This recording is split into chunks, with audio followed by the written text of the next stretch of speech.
Hello friends, welcome back to all of you. Friends, हम लोग class 6 का NCERT polity का अध्ययन कर रहे हैं, जिसमें हमने पहले 2 लेसन को कंप्लीट कर लिया है। आज हम लोग तीसरे लेसन का अध्ययन करेंगे। तीसरे लेसन में सरकार के बारे में दिया गया है कि सरकार क्या होती है, सरकार कितने स्तर की होती है, सरकार के कौन कौन से काम होते हैं। तो आइए हम लोग देखते हैं कि इस लेसन में सरकार के बारे में क्या क्या वर्णन किया गया है। इस लेसन का नाम है सरकार क्या है। सरकार क्या है इस लेसन का नाम है। तो आइए हम लोग देखते हैं कि इसमें सरकार के बारे में क्या क्या वर्णन किया गया है। इसमें जो भी महत्वपूर्ण टॉपिक है बस उन्हीं चीज़ों पर हम लोग फोकस करेंगे। तो इसमें पहले सरकार के कार्यों के बारे में वर्णन किया गया है कि सरकार की कौन कौन से काम होते हैं। जैसे सरकार का काम देश की सीमाओं की सुरक्षा करना, दूसरे देशों से शांतिपूर्ण संबंध बनाए रखना है। उसकी जिम्मेदारी यह सुनिश्चित करना है कि देश के सभी नागरिकों को पर्याप्त भोजन और अच्छी स्वास्थ्य सुविधाएं मिले। तो सरकार के कौन कौन से काम होते हैं? देश की सीमाओं की सुरक्षा करना, दूसरे देशों से शांतिपूर्ण संबंध बनाए रखना, और उसकी जिम्मेदारी यह भी है कि वह अपने देश के सभी नागरिकों को पर्याप्त भोजन और अच्छी स्वास्थ्य सुविधाएं दे।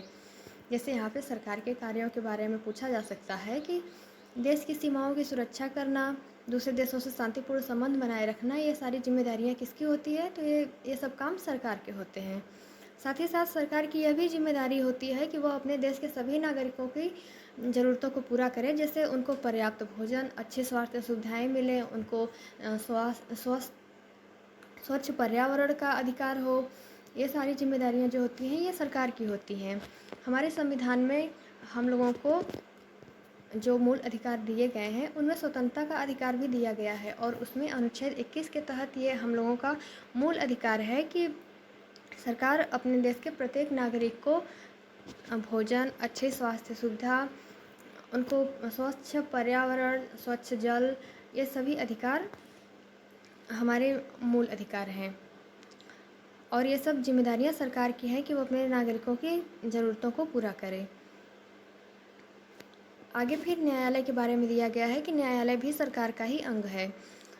तो सरकार के 3 अंग होते हैं: व्यवस्थापिका, कार्यपालिका और न्यायपालिका। तो जो न्यायालय होता है वो न्यायपालिका के अंतर्गत आता है, इसलिए न्यायालय भी सरकार का ही अंग है। आगे इसमें फिर सरकार के कुछ उदाहरण के बारे में दिया गया है जो सरकार के अंग होते हैं। जैसे यहाँ पे दिया गया है कि सर्वोच्च न्यायालय, भारत पेट्रोलियम और भारतीय रेल, ये सब सरकार के अंग होते हैं।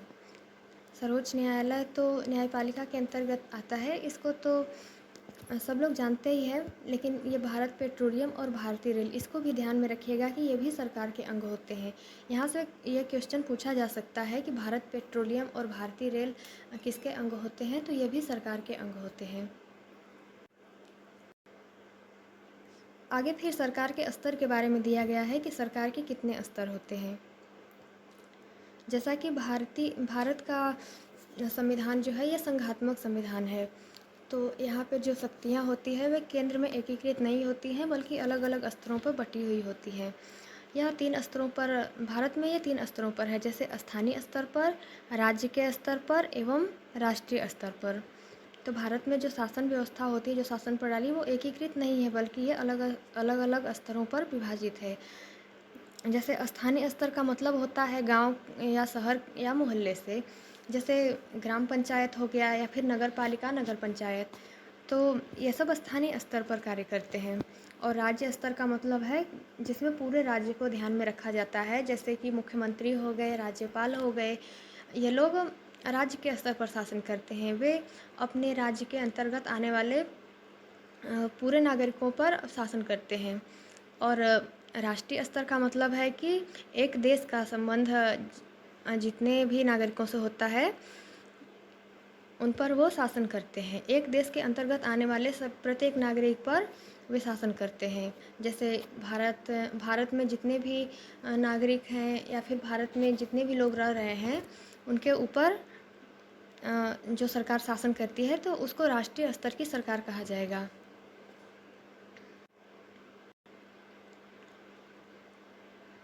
आगे फिर इसमें आंध्र प्रदेश और जम्मू कश्मीर के बारे में दिया गया है कि इनका पुनर्गठन कब किया गया।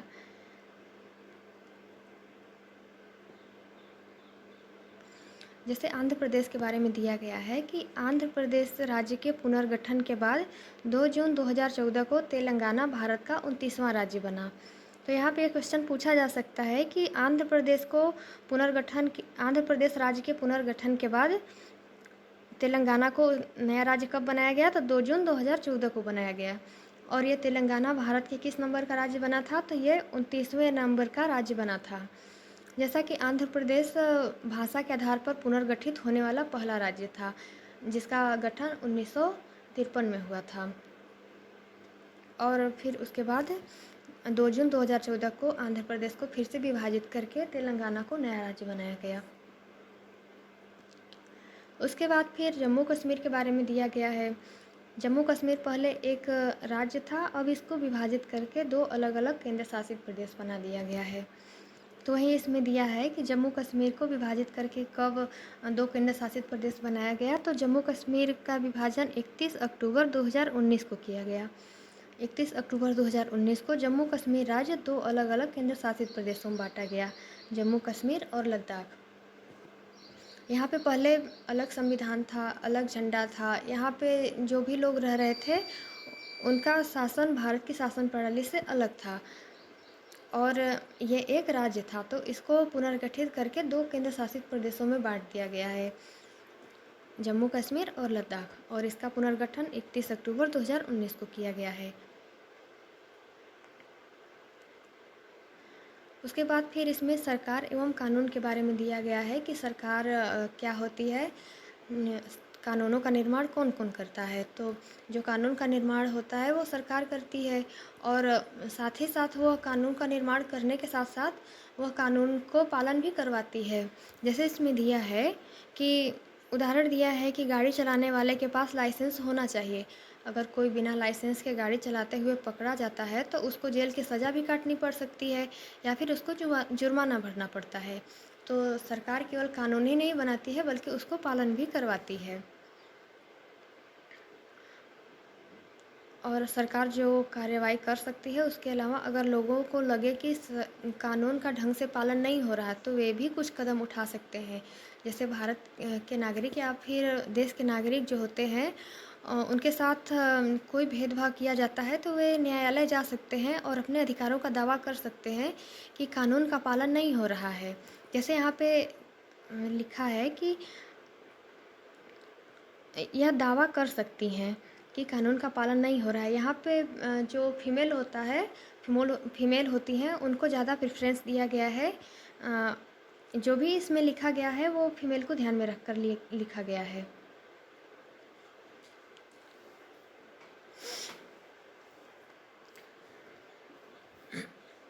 क्या बोल रहा है?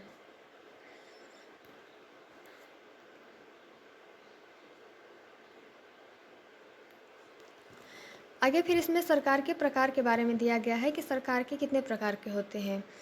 सरकार को निर्णय और कानूनों को पालन करवाने यानी उन्हें बाध्य करवाने की शक्ति कौन देता है? जो सरकार के पास शक्तियाँ होती है कि वो कानून बना सकता है, उनको पालन करवा सकता है, तो उसको यह शक्ति कौन देता है? तो इस प्रश्न का उत्तर इस बात पर निर्भर करता है कि उस देश में कैसी सरकार है। जैसे लोकतंत्र में तो लोग ही सरकार को यह शक्ति देते हैं। तो लोकतंत्र में सरकार को शक्ति कौन देता है?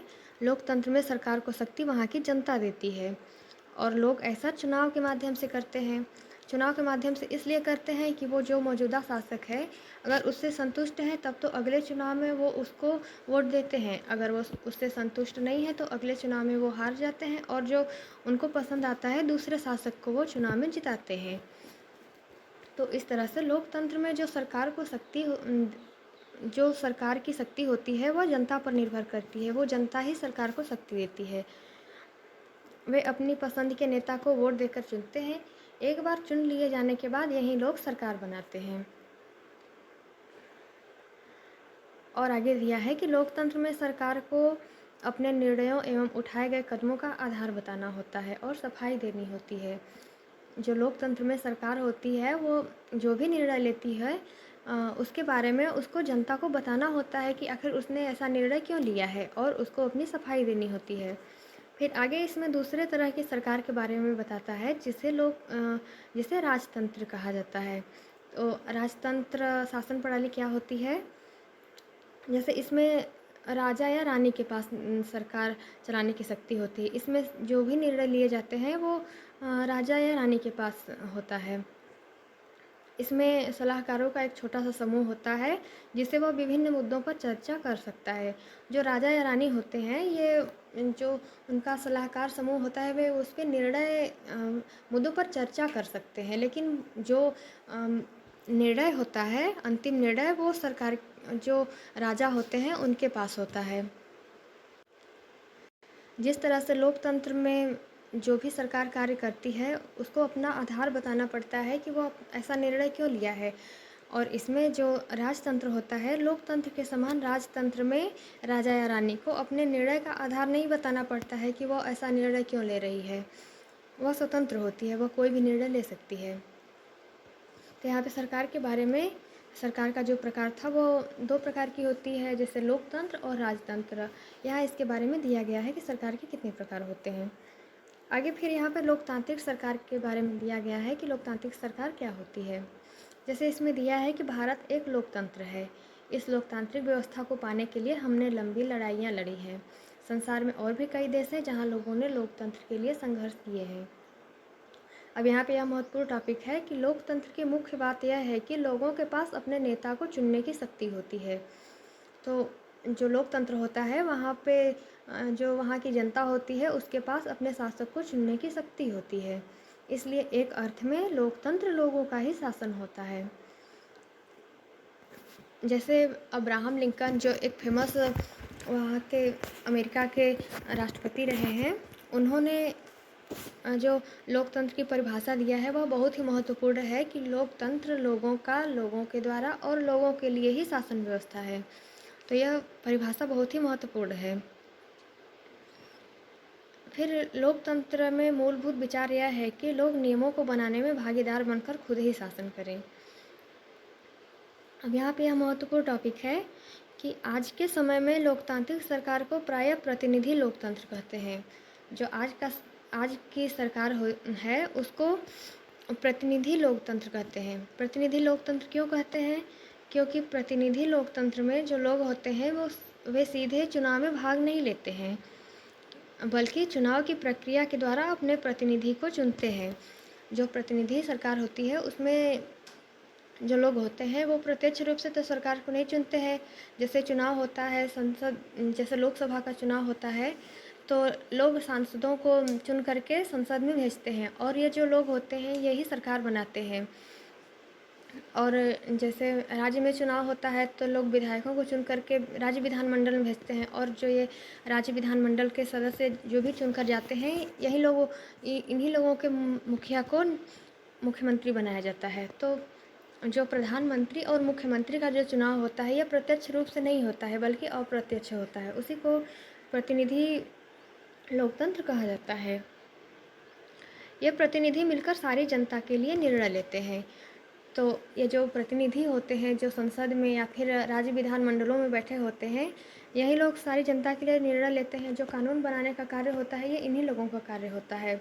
जैसे राष्ट्रीय स्तर पे कानून बनता है तो पहले लोकसभा, राज्यसभा और राष्ट्रपति के हस्ताक्षर के बाद ही कानून बन पाता है। तो जो ये प्रतिनिधि होते हैं, इनको वहाँ की जनता चुन करके भेजती है और ये प्रतिनिधि मिलकर सारी जनता के लिए निर्णय लेते हैं। और फिर इसमें दिया है कि आजकल कोई भी सरकार अपने आप को तब तक लोकतांत्रिक नहीं कह सकती जब तक उस देश में सभी वयस्क नागरिकों को वोट देने का अधिकार न हो। तो लोकतांत्रिक देश में वयस्क नागरिकों को जो वोट देने का अधिकार होता है, यह वहाँ की एक अनिवार्य शर्त है। मतलब जब तक आप किसी देश के सभी वयस्क नागरिकों को वोट देने का अधिकार नहीं देते हैं, आप उस देश को लोकतांत्रिक सरकार नहीं कह सकते हैं।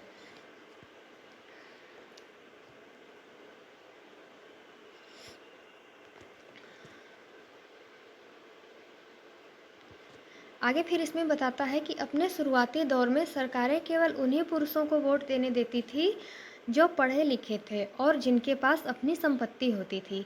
इसका मतलब था कि औरतों, गरीबों और अशिक्षितों को वोट देने का अधिकार नहीं था। मतलब स्वतंत्रता से पहले जो सरकारें थी वे केवल पढ़े लिखे और जिनके पास अपनी संपत्ति होती थी उन्हीं लोगों को वोट देने देती थी, और गरीबों, अशिक्षितों और महिलाओं को वोट देने का अधिकार नहीं था। आगे फिर इसमें दिया है कि आज़ादी से पहले बहुत ही कम लोगों को वोट देने का अधिकार था। जब सब लोगों को वोट देने का अधिकार नहीं था तो बहुत ही कम लोगों को वोट देने का अधिकार था, और जब सभी लोगों को वोट देने का अधिकार नहीं था तो इसका जनता ने विरोध भी किया था। जैसे यंग इंडिया में महात्मा गांधी ने इसका विरोध करते हुए लिखा है कि 1931 में यंग इंडिया पत्रिका में लिखते हुए महात्मा गांधी ने कहा था, मैं यह विचार सहन नहीं कर सकता कि जिस आदमी के पास संपत्ति है वह वोट दे सकता है, लेकिन वह आदमी जिसके पास चरित्र है पर अपनी संपत्ति या शिक्षा नहीं, वह वोट नहीं दे सकता। या फिर जो दिन भर अपना पसीना बहाकर ईमानदारी से काम करता है वह वोट नहीं दे सकता, क्योंकि उसने गरीब आदमी होने का गुनाह किया है। तो यहाँ पे यह स्टेटमेंट दे सकता है और पूछ सकता है कि यह स्टेटमेंट किसका है, तो यह महात्मा गांधी का है। और इन्होंने यह कथन कहाँ पे लिखा है, तो इन्होंने अपनी पत्रिका यंग इंडिया जो है उसमें इन्होंने लिखा है। जो महात्मा गांधी थे ये सभी नागरिकों के वयस्क मताधिकार को देने के बारे में इन्होंने लिखा है कि देश की जो सभी जनता है, जो भी वयस्क लोग हैं, उन सबको वोट देने का अधिकार होना चाहिए।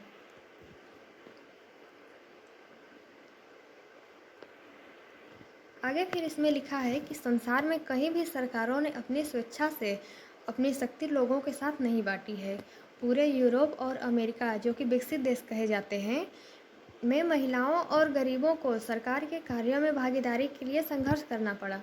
जैसे भारत को तो लोग कहते हैं कि भारत एक रूढ़िवादी देश है, यहाँ पे महिलाओं को अधिकारों के लिए लड़ाइयाँ लड़नी पड़ती हैं, लेकिन जो अमेरिका और यूरोप के देश हैं इनको तो विकसित देश कहा जाता है, लेकिन वहाँ पे भी सरकारों ने महिलाओं को ऐसे ही इनको अधिकार नहीं दे दिए हैं, बल्कि उन्होंने भी, वहाँ की महिलाओं ने भी अपने वोट के अधिकार के लिए लड़ाइयाँ लड़ी हैं।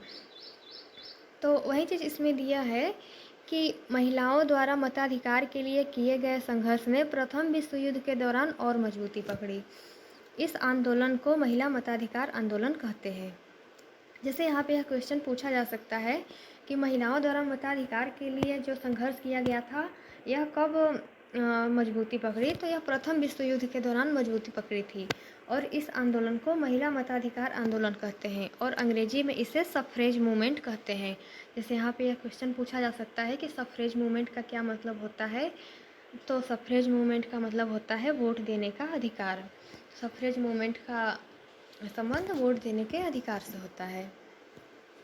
यह इम्पॉर्टेंट टॉपिक है, इसको ध्यान में रखिएगा। उसके बाद वही दिया है कि जब प्रथम विश्व युद्ध हो रहा था तो उस समय जो पुरुष थे वे लड़ाइयों में व्यस्त थे, तो जो भी महत्वपूर्ण काम था उस समय वहाँ की महिलाओं ने उसको किया। तब जा कर के जो वहाँ के पुरुष थे उनको देख करके बड़ा आश्चर्य हुआ, क्योंकि उन्होंने महिलाओं के बारे में यह धारणाएं बना रखी थी कि महिलाओं को ये सब काम करने नहीं आता है, वो ये सब काम नहीं कर सकती हैं। लेकिन जब उन्होंने देखा तब वे जाने कि नहीं, महिलाओं के पास भी शक्तियाँ होती हैं, वे भी सक्षम हैं, अगर उनको भी समान अधिकार दिया जाए तो वे भी कार्य कर सकती हैं। अब यहाँ पे यह महत्वपूर्ण टॉपिक है कि अमेरिका में औरतों को वोट देने का अधिकार 1920 में, अमेरिका में वोट देने का अधिकार कब मिला औरतों को, तो 1920 में, और जबकि इंग्लैंड में औरतों को यह अधिकार कुछ सालों के बाद 1928 में मिला।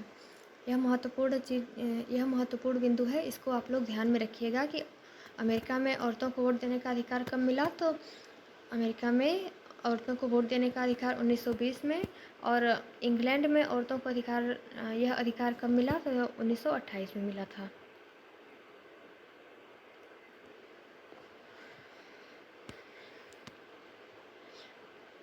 इस लेसन में बस इतना ही था। इसमें जो भी इम्पॉर्टेंट चीज़ें थी उसको हम कवर कर लिए हैं।